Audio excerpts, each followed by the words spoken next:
الشمس والقمر بحسبان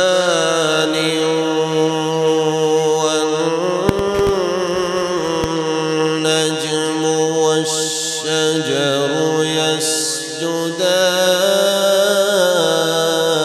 يسجدان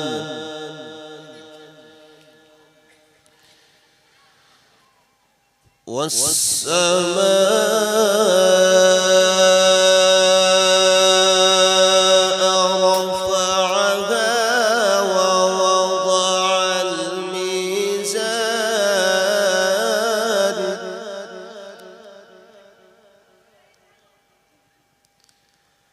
ألا تطغوا في الميزان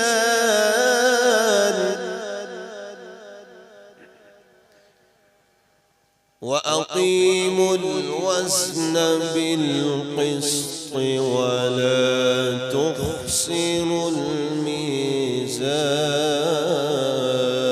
الميزان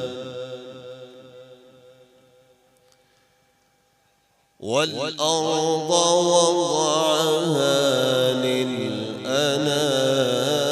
للأنام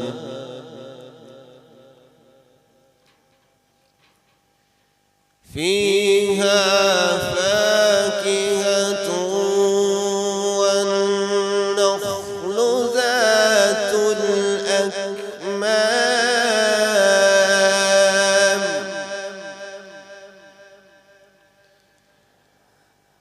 والحب ذو العصف والريحان فبأي آلاء ربكما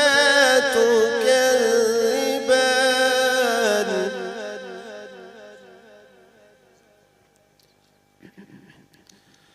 خلق الإنسان من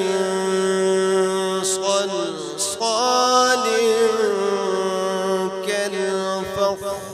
كالفخار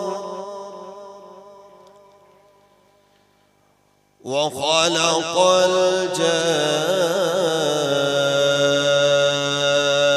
الجان من مارج من نار فبأي آلاء ربكما تكذبان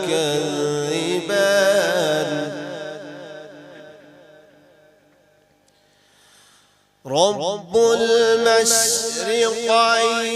ورب المغربين فبأي آلاء ربكما تكذبان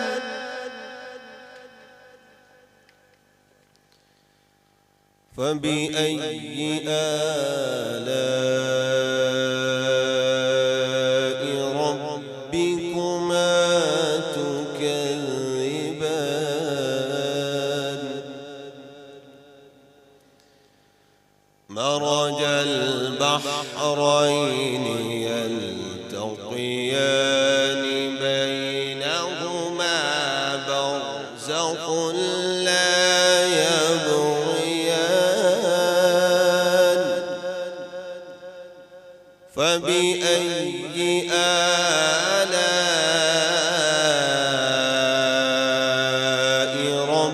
ربكما تكذبان فبأي آلاء ربكما تكذبان بسم الله الرحمن الرحيم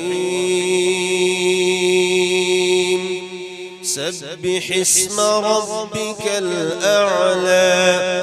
الذي خلق فسوى والذي قدر فهدى والذي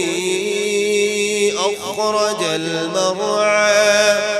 فجعله غثاء أحوى سنقرئك فلا تنسى إلا ما شاء الله إنه يعلم الجهر وما يخفى ونيسرك لليسرى فذكر إن نفعت الذكرى سيذكر من يخشى ويتجنبها الأشقى الذي يصلى النار الكبرى ثم لا يموت فيها ولا يحيا قد أفلح من تزكى وذكر اسم ربه فصلى بل تؤثرون الحياة الدنيا والآخرة خير وأبقى إن هذا لفي الصحف الأولى صحف إبراهيم وموسى صدق الله العظيم.